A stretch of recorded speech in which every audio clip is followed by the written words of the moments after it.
In ancient Egypt, curses were placed on tombs, sacred objects, and possessions to stop people from looting or disturbing them. And the most popular stories of mummies' curses was that of the real-life opening of King Tut's tomb in 1923, which captured the nation. For King Tut, ever since his discovery in 1922, his death has been a mystery as much as his curse. He's had so many reasons why he should have not survived, from contracting malaria, many genetic disabilities due to his parents being related, as well as a clubfoot and other genetic defects, as he was always destined to die young. When he passed away at the age of 19, there were many speculations on his death, as it was shown through an x-ray that he had a fractured skull, which led many to believe that it for sure wasn't some type of freak accident, although researchers had shown that he had injured his knee before he had died, which entails he passed from a possible chariot accident.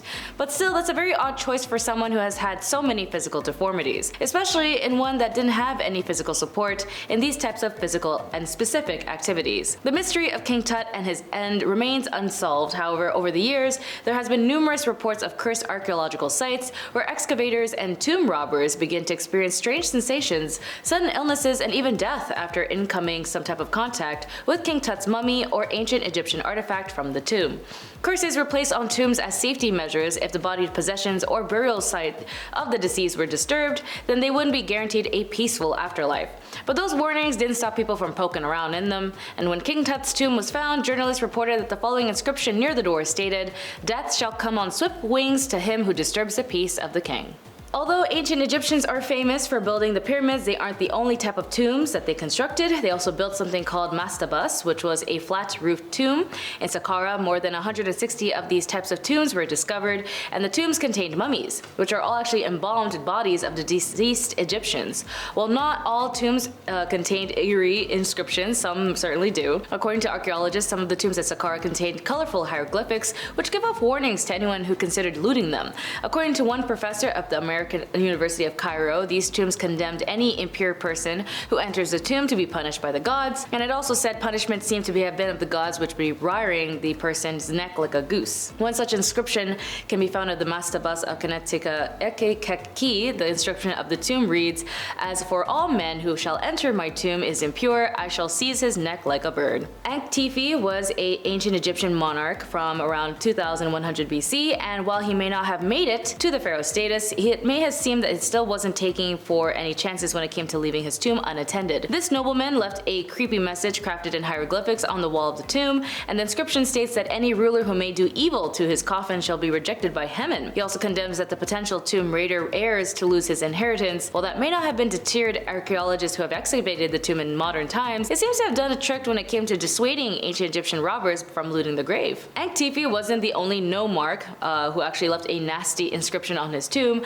Another such nomarch is a man named Sarut I, who was the leader of Elephantine during the 12th dynasty. Sarut left an inscription in his tomb in order to protect the offerings left by one of the statues of the god inside it, and the inscription states that anyone who takes the offering from the statue within the tomb will meet a very nasty fate. His arm shall be cut off like that of this bull, and his neck shall be twisted off of that of a bird. His office shall no longer exist, and the position of his son shall no longer exist, and his house also will not exist in Nubia, and his tomb will also not exist in the sense of necropolis, and the god that he has followed will not accept his white bread. His flesh shall belong to the fire, and his children shall also belong to the fire, and his corpse will no longer be in the ground. There's also another mention that he shall also be against him as a crocodile of the water and a serpent of the earth, and an enemy of the necropolis.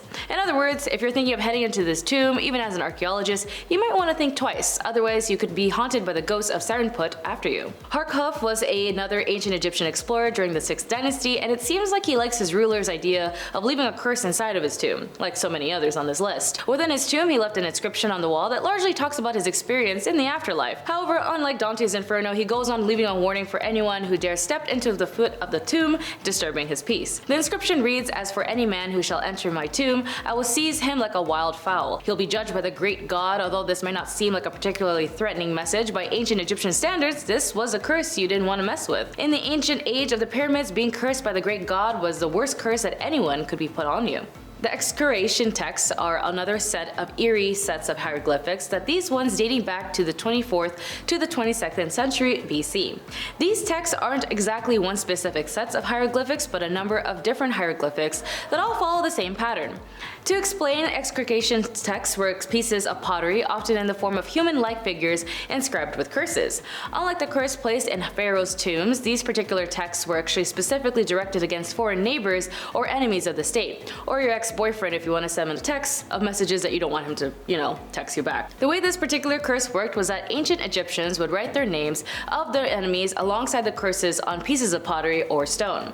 Then they would break those items and then bury the pieces. In most cases, they were places near ritual sites or on burial grounds. The text on these shards reads such things such as slaughter him with a knife or smite him with a spear. Cursing the foreigners or the foreign cities named in text was left to a nasty death. The tomb of Aken Mahor is another tomb located in Saqqara. This tomb, like so many others in the area, contained a curse that helped dissuade tomb raiders from entering the dead man's final resting place. This particular inscription reads that as for which anyone might do against this to my tomb, the same will be done to his property. I am an excellent priest knowledgeable in secret spells and all forms of magic, and as for anyone who enters my tomb impure or does not purify themselves, I shall seize him like a goose and fill him with fear at seeing ghosts upon the earth. For some reason, being a goose is a very frustrating thing for a lot of people in the past. In other words, the priest buried with this tomb knows magic and isn't afraid to use it, so if you find yourself exploring Saqqara at any time in the near future, you might want to avoid this particular burial site. Or just, respect the dead and be pure. Senenmut was a high priest and was the royal advisor to Queen Hatshepsut. In fact, there are some who say that the two were lovers. Whether or not Senenmut and the queen had ever anything going on, after Senenmut died, the tomb was constructed close to the queen's quarters and her pharaohs. This was a pretty huge privilege at the time, which is why some believe there might have been some funny business happening, or they could just be really good roommates. The tomb is quite well preserved, and while archaeologists uncovered it, they found it containing a very eerie curse, of course. And the tomb contained an inscription that read, "His lifetime shall not exist on earth," and a curse meant for anyone who dares trespass in Senenmut's resting place. Thankfully, this warning doesn't seem to have deterred any modern-day archaeologists who have made numerous key discoveries in the ancient Egypt by exploring this specific tomb. And the tomb of Hezi is located in Saqqara, a popular and very well-known burial site in ancient Egypt. This particular tomb holds the body of a nobleman who lived during the Old Kingdom in ancient Egypt. As well with so many other tombs, the hieroglyphic inscriptions on the wall of this burial site started out talking about the life of Hezi. However, there are, if anything, from there, things can get a little bit odd, like usual. After the biological part of the text, the hieroglyphics launched into a short yet effective curse. As for anyone who will enter this tomb after he has eaten abominations or after he has copulated with women, yeah, I will be judged with him in the council of the great god. Interestingly enough, this curse most honestly seems like a condemnation not only in trespassers, but also Hezi himself. Let's just hope no one brought upon those unfortunate consequences to either themselves or the dead man, but we can only see through in time. If you were buried in ancient Egypt, what kind of curse would you put on your enemies? Let me know in the comments. And speaking of time, that's all for today. Be sure to like and subscribe. Thank you for watching. My name is Jess, and I wish you all the best.